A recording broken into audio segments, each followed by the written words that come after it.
नमस्कार, मैं हूं यश खुराना। स्वागत है आपका डॉक्टर कार्यक्रम में। हमारे शरीर का प्रमुख काम है सांस लेना, जिसमें हमारे फेफड़े मदद करते हैं। फेफड़े पर्यावरण के मौजूद ऑक्सीजन को सीखकर और उससे खून में भेजते हैं और फिर वहां से कार्बन डाइऑक्साइड को लेकर शरीर में बाहर छोड़ते हैं, जिससे हमारे शरीर के जरूरी अंग जैसे दिमाग, आंखें, हाथ, पैरों को ऑक्सीजन युक्त ब्लड सप्लाई मिलती है और उनकी कार्य क्षमता बेहतर तरीके से चलती रहती है। लेकिन संक्रमण या अन्य कारणों की वजह से फेफड़ों की बीमारी विकसित हो जाती है और इनकी कार्य क्षमता प्रभावित भी कर देती है। इन फेफड़ों की बीमारी की वजह से स्थिति गंभीर हो सकती है और कई बार जानलेवा भी साबित हो सकती है। फेफड़ों से जुड़ी कोई भी समस्या जो है अन्य बीमारी को न्योता भी देती है, इस बात में कोई दो राय नहीं है। गलत खान पान और प्रदूषण सांस संबंधी कई बीमारियों को न्योता देता है, लेकिन अगर फेफड़ों का पहले से ही ध्यान रखा जाए तो इससे जुड़ी कई बीमारियों से बचा जा सकता है। इसी विषय को लेकर हम चर्चा करेंगे कि फेफड़ों से जुड़ी बीमारी कौन कौन सी होती हैं, इससे बचा कैसे जाए, अलग अलग बीमारियों के हिसाब से इसके लक्षण क्या होते हैं, क्या सावधानी रखें, क्या बचाव करें, और बड़ी बात यह है कि कोरोना से फेफड़ों पर कितना गहरा प्रभाव पड़ता है, यह बड़ा सवाल है। इसी विषय पर हमारे साथ बात करने के लिए होंगे कंसल्टेंट पल्मोनोलॉजिस्ट डॉक्टर अंकित सिंघल। इसके इतर आपको एक जानकारी और बता देते हैं, अगर आपको भी फेफड़ों से जुड़ी कोई समस्या है तो आप हमें कॉल कर सकते हैं, सलाह ले सकते हैं, परामर्श ले सकते हैं।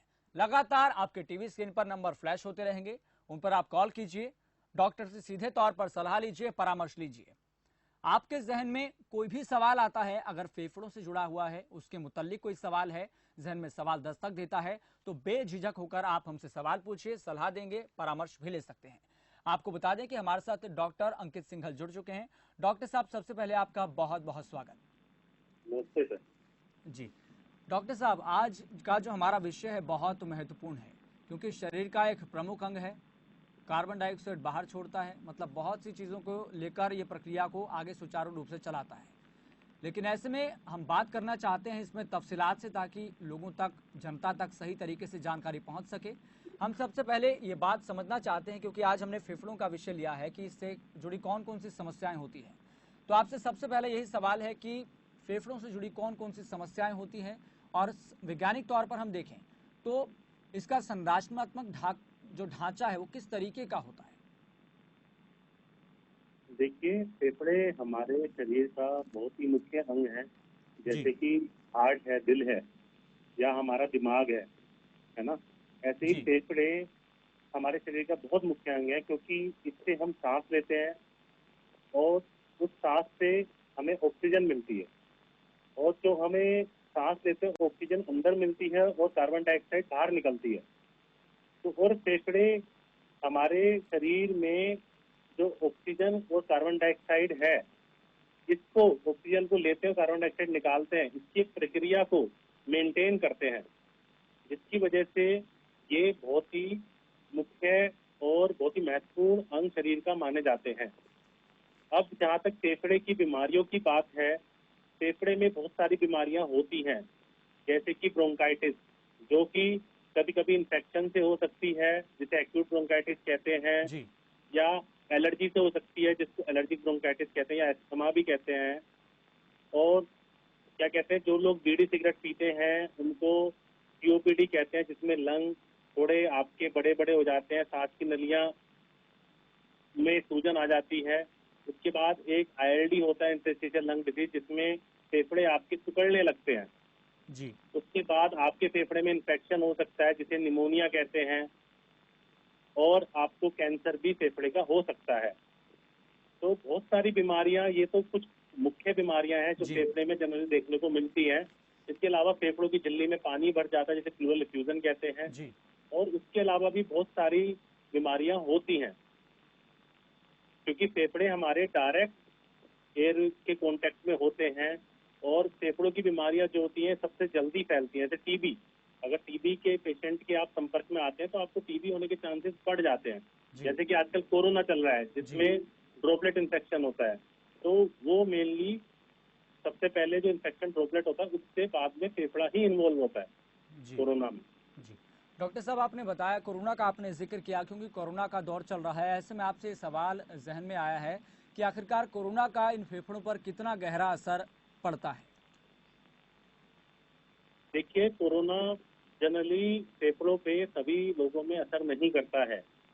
ये देखा गया है कि 40% लोगों को ही, खासकर जो जिनकी एज 65 ईयर से ज़्यादा है या फिर जिनको शुगर है, बीपी है, दिल की बीमारी है, उनको, जो सीवियर स्टेज में पहुंच चुके हैं, उनको ही फेफड़े का इन्वॉल्वमेंट होता है जनरली। जी और उसमें ये देखा गया है कि जो अभी ट्रीटमेंट अवेलेबल है, उस ट्रीटमेंट से काफ़ी फायदे भी हैं, पेशेंट काफ़ी अच्छे से ठीक हो रहे हैं। जी और ठीक होने के बाद फेफड़ों का असर भी धीरे धीरे खत्म हो जाता है। जो कोरोना का असर फेफड़ों पे आता है वो धीरे धीरे खत्म हो रहा है। तो अभी मैं ये कहना चाहूँगा कि कोरोना का जो फेफड़ों का असर है वो सीवियर केसेस में ही मोस्टली है, और वो 40% केसेस होते हैं, जिनमें 20% केसेस बहुत सीवियर होते हैं, जिन पे थोड़े से कोरोना के जो फेफड़ों में दाग रह जाते हैं, जो धीरे धीरे चले जाते हैं। जी डॉक्टर साहब, जिस तरीके से एक रिसर्च रिपोर्ट इसको लेकर सामने आई थी कि कोरोना और फेफड़ों को लेकर, इसमें एक रिसर्च रिपोर्ट सामने आई कि जो चीन में जितने मरीज सामने आए थे कोरोना के, वह अब ठीक हो चुके हैं, लेकिन उनके फेफड़े 90% तक खराब हो चुके हैं। ऐसी एक रिसर्च रिपोर्ट सामने आई है, मतलब उनके फेफड़े काम करने लायक नहीं है, खराब हो चुके हैं।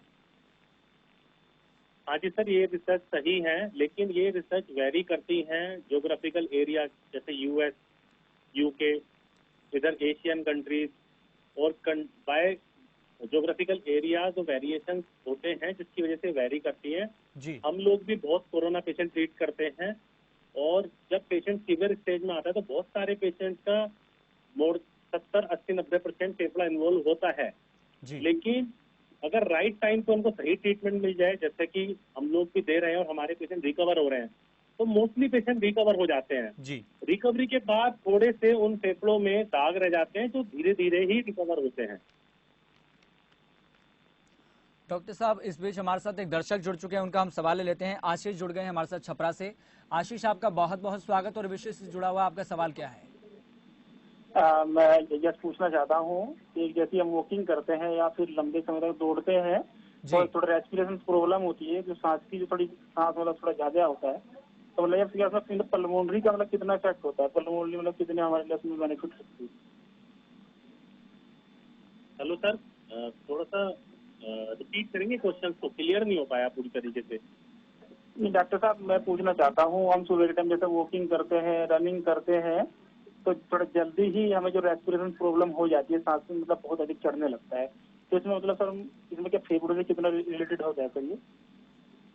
सर, अगर हम जो भी लोग स्मोकिंग करते हैं, आपके स्मोकिंग से रिलेटेड सवाल है ना सर?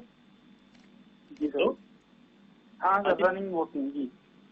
जी, स्मोकिंग से ना सर? हेलो, नहीं सर, वॉकिंग, घूमना, वॉकिंग, दौड़ना सर, रनिंग। वॉकिंग, अच्छा ठीक है सर। जी सर, अगर आप प्रॉपरली वॉक करते हैं और एक्सरसाइज जी करते हैं, तो इससे आपके फेफड़े में ऑक्सीजन रिक्वायरमेंट बेटर होती है। अगर किसी भी फेफड़े का कोई मरीज है और उसको, जैसे कि उसको सीओपीडी है, जो बीड़ी सिगरेट पीने से होता है, तो क्या होता है कि ऑक्सीजन अच्छे से अंदर जाती है, और अच्छे से अंदर जाती है और CO2 बाहर अच्छे से निकलती है, तो उनके फेफड़े को एक ताकत मिलती है, जिसकी वजह से जो क्वालिटी ऑफ लाइफ है, मतलब जो आप नॉर्मली दवाइयों से ही ठीक रह पाते हैं, और दवाइयों के साथ साथ वॉकिंग करने से, एक्सरसाइज करने से आप बहुत अच्छा महसूस करते हैं, और आपका शरीर बहुत अच्छे से उसको कोप अप कर पाता है जो बीमारी होती है। चलिए आशीष, बहुत बहुत धन्यवाद सवाल पूछने के लिए। डॉक्टर साहब, एक जहन में सवाल आता है कि क्रॉनिक ऑब्स्ट्रक्टिव पल्मोनरी डिसीज क्या होता है? Sir, chronic obstructive pulmonary disease एक टाइप की बीमारी है, जो सबसे पहले तो स्मोकिंग करने से होती है। जी जो भी लोग बीड़ी सिगरेट पीते हैं, उनमें ये देखा गया है कि लंग्स में अ, जो अल्वियोलाई होते हैं वो धीरे धीरे डैमेज होने लगते हैं। जी जो अल्वियोलाई होते हैं, जो कि हमारा गैसेस एक्सचेंज में काम करते हैं, मतलब ऑक्सीजन और CO2 को मेंटेन करते हैं, वो जी डैमेज होने लगते हैं, जिसकी वजह से लंग में सूजन आ जाती है, फेफड़ों में सूजन आ जाती है, और उसकी वजह से फेफड़े वीक होने लगते हैं, और धीरे धीरे जो हमारी फेफड़े की ताकत होती है, जो कि हम स्पायरोमीट्री से चेक करते हैं, पल्मोनरी फंक्शन टेस्ट कहते हैं, वो कम होने लगती है। जी। उसमें कुछ कॉजेज ये भी देखे गए हैं कि जो स्मोकर नहीं है, जो जनरली क्या कहते हैं चूल्हे पे आज भी बहुत ज्यादा गांवों में या पुराने जमाने में लोग लकड़ी के चूल्हे पे काम करते थे, जी। तो उन लोगों में भी देखा गया है कि उन लोगों को भी ये क्रोनिक ऑब्स्ट्रक्टिव पल्मोनरी डिसीज होता है। जी। तो ऐसे में लोगों को क्या खास तौर पर किन चीज़ों का ध्यान रखना चाहिए, और बड़ी बात यह है कि हम फेफड़ों को क्या डिटॉक्स कर सकते हैं? सर पार्डन, सर एक बार रिपीट कर दीजिए जी। Please last. डॉक्टर साहब, सवाल ये है कि और हमें किस तरीके से सावधानियों को बरतना चाहिए और हमारा खान पान किस तरीके से रहना चाहिए, और इसके साथ ये सवाल है कि फेफड़ों को क्या हम डिटॉक्स कर सकते हैं? डिटॉक्स, जी। अब मेरे फेफड़ों को डिटॉक्स कर सकते हैं जी। सर। सबसे पहले हमें स्मोकिंग से बचना है, हमें कोई जी। भी स्मोकिंग नहीं करनी है, कोई बीड़ी सिगरेट नहीं पीनी है। जी। उसके अलावा हमें जो भी चूल्हे पे आज भी माताएं काम करती हैं वो सब बंद करना है, और कोशिश करना है कि हम गैस सिलेंडर अगर अवेलेबल है या गैस अवेलेबल है तो उसी पे ही काम करना है। दूसरा, हमें अपनी हेल्दी डाइट को मेंटेन रखना है। तीसरा, हमें डेली एक्सरसाइजेस करनी है, ब्रीदिंग एक्सरसाइजेस, जैसे कि योग होते हैं बहुत सारे, अनुलोम विलोम नाम का एक योग होता है, जी। उससे ब्रीदिंग एक्सरसाइज से काफी फेफड़े को ताकत मिलती है। उसके अलावा अपना daily walking, daily exercises, aerobic anaerobic, वो अपना करना है। अगर आपको शुगर बीपी है तो उसमें आपको कंट्रोल करके रखना है। जी। और आपको बस छोटी छोटी चीजें खान पान में यही याद रखनी है कि बहुत ज्यादा फैटी डाइट ना लें, बहुत ज्यादा ऑयल ना लें। और अगर किसी चीज से आपको एलर्जी है तो वो एलर्जी वाली, जैसे कुछ लोगों को दही खाकर सांस फूलता है, जो सांस के रोगी होते हैं बताते हैं। कुछ लोगों को नींबू से एलर्जी होती है क्योंकि इसमें विटामिन सी होता है, तो वो लेते हैं तो उनको एलर्जी हो जाती है। कुछ लोगों को सीजन चेंज पे एलर्जी होती है। तो उन लोगों को प्रॉपरली ये चीजें याद रखनी है जो उनके डॉक्टर ने बताई है, और प्रॉपरली अपना ट्रीटमेंट लेना है। जी। डॉक्टर साहब, एक सवाल ये भी है, क्या अलग अलग प्रमुख अगर कोई रोग है फेफड़ों से जुड़ा हुआ, क्या उस हिसाब से उसके लक्षण भी अलग अलग होते हैं? हाँ जी सर, जो फेफड़ों के रोग होते हैं उनके सबके लक्षण अलग अलग ही होते हैं। जैसे टीबी में बुखार, खांसी, और आपका वजन गिरने लगता है, भूख आपकी जी। बंद हो जाती है। जो आपका सीओपीडी होता है उसमें आपको धीरे धीरे सांस फूलने लगता है, खांसी बलगम आता है। जो अस्थमा होता है उसमें जो सांस फूलता है वो शुरू में सीजन चेंज पे ही फूलता है, उसके साथ साथ आपको जुकाम खांसी रहने लगता है। अगर आपका ऐसा पुराना हो जाता है तो आपको डेली सांस फूलने लगता है, जैसे सीओपीडी में होता है। जी। और इसी के तरह एक सवाल ये है कि सिस्टिक फाइब्रोसिस क्या होता है और ये होता क्यों है? क्या कहना चाह रहे हैं सर, एक सर, बार रिपीट सवाल ये है करिए। कि सिस्टिक फाइब्रोसिस होता क्यों है, ये फेफड़ों से जुड़ा हुआ रोग है, और इसके लक्षण क्या होते हैं? सर, सिस्टिक फाइब्रोसिस में क्या होता है कि फेफड़े में ब्रोंकिसटाइटिस हो जाती है जी। और कुछ हमारे शरीर में कमियां हो जाती हैं। ये एक मल्टी इंफ्लामेटरी डिसऑर्डर है, मतलब ये बहुत सारी जगह कवर अप करता है। जी। बहुत सारे शरीर में बहुत सारे अंगों को अंगों पे असर करता है सिस्टिक फाइब्रोसिस। जी। तो फेफड़े में जब ब्रोंकिसटाइटिस हो जाती है तो उसमें हम कुछ टेस्ट कराते हैं। उसके जो सिम्टम होते हैं वो यही होते हैं कि बार बार सांस फूलना, बार बार बुखार आना, खांसी बलगम बने रहना। और ये जब हम फिर इवेलुएट करते हैं तब ये निकल कर आता है कि हाँ जी ये सिस्टिक फाइब्रोसिस है, और फिर उसके अकॉर्डिंग ही उसका ट्रीटमेंट दिया जाता है।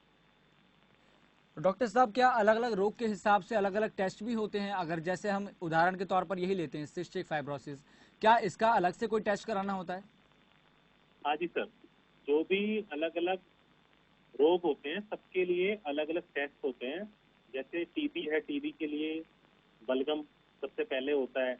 जी। बलगम के बाद फिर आप देखते हैं कि पेशेंट को क्या क्या दिक्कतें हैं, है ना, क्या क्या जी। सिम्टम्स हैं। उसके बाद फिर आपको उसके एक्सरे देखते हैं, उसके हिसाब से फिर आप डायग्नोज करते हैं। सीओपीडी है तो उसमें पल्मोनरी फंक्शन टेस्ट होता है और उसके सिम्टम्स और एक्सरे। ऐसी अस्थमा है, उसके सिम्टम्स क्या क्या हैं और क्या फाइंडिंग आपको मिल रही है इन्वेस्टिगेशन पे। सिस्टिक फाइब्रोसिस है, एक्सरे में क्या है, उसमें सीटी टेस्ट में क्या है, और आप जो बलगम वगैरह की जांचें करा रहे हो उसमें क्या है ना। जी। तो ये सभी जी। जांचें करवाने मतलब के बाद फेफड़ों से ही फेफड़ों से जुड़ी हुई जो बीमारियां होती हैं, जो समस्याएं होती हैं, जो रोग होते हैं, उनके अलग अलग लक्षण होते हैं और उसी हिसाब से हमें अलग अलग लक्षणों के हिसाब से, अलग अलग रोगों के हिसाब से हमें अलग अलग टेस्ट भी कराने होते हैं। हाँ जी सर। जी। और एक बड़ा सवाल यह है कि देखा जाता है कि फेफड़ों का कैंसर हो जाता है, तो ये शरीर में पनपता किस तरीके से है और फेफड़ों में क्यों होता है और इससे बचा कैसे जाए? क्या भारत में इसका स्थायी समाधान है, कोई क्या इलाज है? देखिए, जो फेफड़ों का कैंसर होता है वो सबसे पहले मैं आपको बता दूं, मोस्टली जितना भी देखा गया है अभी तक जी वो स्मोकिंग रिलेटेड ही होता है। जो लोग जी काफी टाइम से बीड़ी सिगरेट पी रहे होते हैं या पहले पिया होता है 20-25 साल, उनको सबसे ज्यादा रिस्क रहता है फेफड़ों के कैंसर का। जी और मोस्टली उन्हीं लोगों को सबसे पहले होता है। उसके अलावा कैंसर किसी को भी हो सकता है। जनरली हमारे यहाँ क्या होता है कि अगर आपको थोड़ा सा सांस फूल रहा है या छाती में दर्द है तो आप एकदम डॉक्टर के पास नहीं जाओगे। तो हमारे यहाँ मोस्टली जब प्रेजेंटेशन होती है पेशेंट की, कैंसर डायग्नोज होता है, तो वो स्टेज 3 या स्टेज 4 में ही होता है, क्योंकि उससे पहले पेशेंट डॉक्टर के पास जाता नहीं है या फिर अपने आसपास किसी लोकल डॉक्टर से ऐसे ही दवाई ले रहा होता है। और उससे बचने के मेन तो उपाय ये है कि आप अपनी हेल्दी डाइट रखिए, जो भी स्मोकिंग है उसको बिल्कुल ना करें और अपने को हेल्दी रखें, फिट रखें। जी। डॉक्टर साहब, इससे जुड़ा एक सवाल ये है कि अगर कोई अपने फेफड़ों को डिटॉक्स करता है तो क्या इससे कैंसर होने की संभावना कम हो सकती है?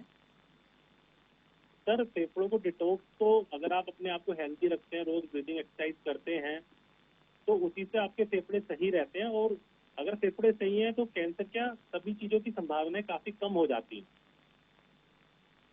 जी। और एक आपसे ये चीज जानना चाहते हैं कि लोग, एक सोशल मीडिया के जरिए एक सवाल आया है एक दर्शक का कि अगर हम किस किस तरीके के फल खाएं तो बच सकते हैं इन सभी रोगों से? सर, ऐसा कहना तो बहुत मुश्किल है, क्योंकि हम जिस इन्वायरमेंट में रहते हैं जी वहाँ पे बहुत ज्यादा मॉस्किटो हैं, बहुत ज्यादा इन्फेक्शियस डिसीज है, मतलब इन्फेक्शन है, इतना जी सारा dengue, malaria, chikungunya, typhoid, TB. लेकिन अगर हम हेल्दी डाइट लेते हैं और स्मोकिंग नहीं करते हैं और ब्रीदिंग एक्सरसाइज डेली करते हैं तो हम काफी हद तक बचे रह सकते हैं। जी। और एक ये सवाल है कि फेफड़ों से जुड़ा जोखिम क्या हो सकता है, जोखिम कारक क्या हो सकते हैं इसके? सर, एक बार रिपीट करेंगे? जी सर, सवाल यह है कि फेफड़ों से जुड़ा जोखिम कारक क्या होते हैं और जैसे होता है सीओपीडी, अस्थमा, या अस्थमा होता क्यों है?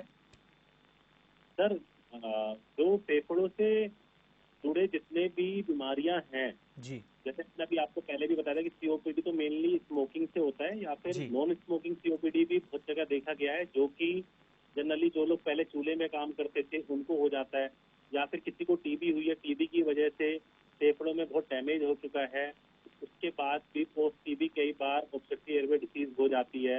एस्थमा जनरली जो एलर्जेंस हैं, जिसमें बहुत कॉमनली जो हम घर पे झाड़ू लगाते हैं, डस्ट को क्लीन करते हैं, उससे होता है।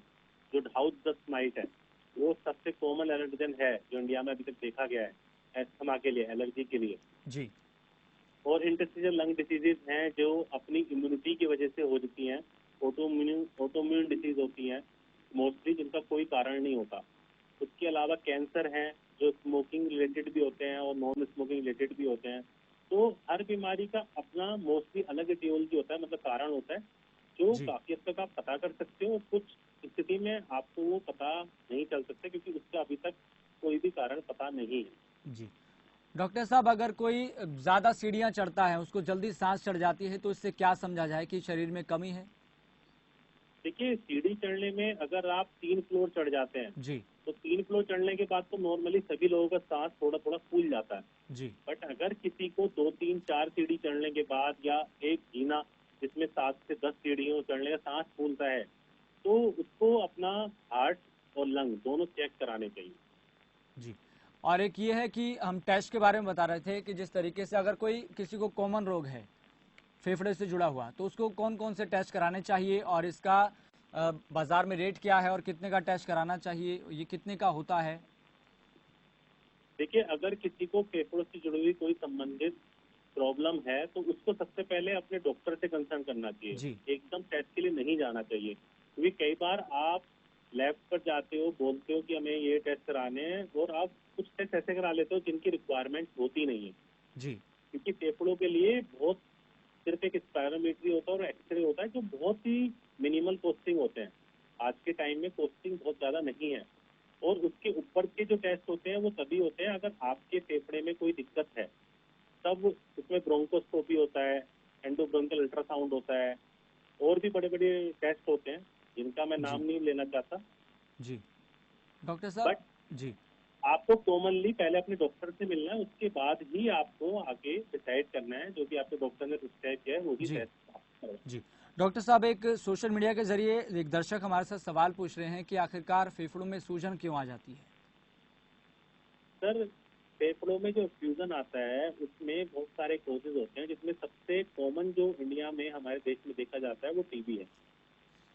क्योंकि हमारे यहाँ 30 to 40% जो पॉपुलेशन है वो टीबी के बैक्टीरिया से इन्फेक्टेड मानी जाती है। जी तो उसमें कहीं भी टीबी का बैक्टीरिया होता है जो कभी भी अपना लंग में अगर वो एक्टिवेट हो गया तो लंग की टीबी करता है, फेफड़े की झिल्ली में हो गया तो प्लूरल फ्यूजन की टीबी करता है। उसके बाद दूसरा होता है कि निमोनिया के साथ कभी कभी पानी आ जाता है। जी उसके बाद कैंसर का पानी होता है, किडनी वाले पेशेंट में पानी होता है, जिनके लंग जिनके हार्ट बहुत कम काम कर रहे होते हैं उनमें पानी आ जाता है। वो बहुत सारे कारण हैं। जी डॉक्टर साहब, इसी बीच हमारे साथ एक दर्शक जुड़ गई है, निक्की पंजाब से। निक्की, आपका बहुत बहुत स्वागत, और आपका इस विषय से जुड़ा हुआ सवाल क्या है। सर, मेरे को ना सांस की प्रॉब्लम है। जी मतलब पहले बोलते थे डॉक्टर ना कि ठीक हो जाएगा 18 ईयर्स के बाद। जी लेकिन मेरा अभी तक ठीक नहीं हुआ, मुझे सांस काफी ज्यादा चढ़ता है। मैम, आपको जो सांस चलता है वो उसमें ना आपको सबसे पहले देखना कितने साल से है, आपको कितना दूर चलने पर आपको सांस होता है। बचपन से मुझे। बचपन से ऐसे मैम आपको? हाँ जी। और मौसम बदलने पे आपको बहुत ज्यादा होता है? हाँ जी, जैसे बारिश का मौसम होता है ना तब ज्यादा होता है। और छींक भी वगैरह आती है आपको? ठीक, हाँ जी, ठीक आती है। तो आपको मैम जैसे फोन पर आपसे बात हो रही है उसमें तो यही लग रहा है कि आपको एलर्जिक ब्रोंकाइटिस है विद एलर्जिक राइनाइटिस। उसके लिए ना आपके आसपास जो भी कोई पल्मोनोलॉजिस्ट हो, जो चेस्ट स्पेशलिस्ट हो, उनसे आप मिल लीजिए। इसमें बहुत सिंपल ट्रीटमेंट होता है, इनहेलर चलते हैं आपके और धीरे धीरे आपको इफेक्ट आने लगता है और बहुत अच्छा इफेक्ट आता है। इनहेलर भी ले रही हूँ मैं, इनहेलर से भी नहीं आराम होता। जैसे काफी ज्यादा हो जाता है तो उससे भी नहीं होता। मैम वो तो देखिए, मैं ऐसे फोन पे तो नहीं कंफर्म कर सकता कि आपको किस लेवल का प्रॉब्लम है, लेकिन जैसे आप बता रहे हैं आपको एलर्जी ही मुझे लग रहा है। और ये एलर्जी ब्रोंकाइटिस जो होता है वो जो आज ट्रीटमेंट आ रहा है इनहेल कॉर्टिकोस्टेरॉइड, उस पर ये काफी अच्छा कंट्रोल हो जाता है और सभी पेशेंट मोस्टली कंट्रोल हो जाते हैं। आप किसी अच्छे चेस्ट फिजिशियन से वहाँ पर मिलिए, अच्छे से फॉलो कीजिए तो आप अच्छे से ठीक हो जाएंगे।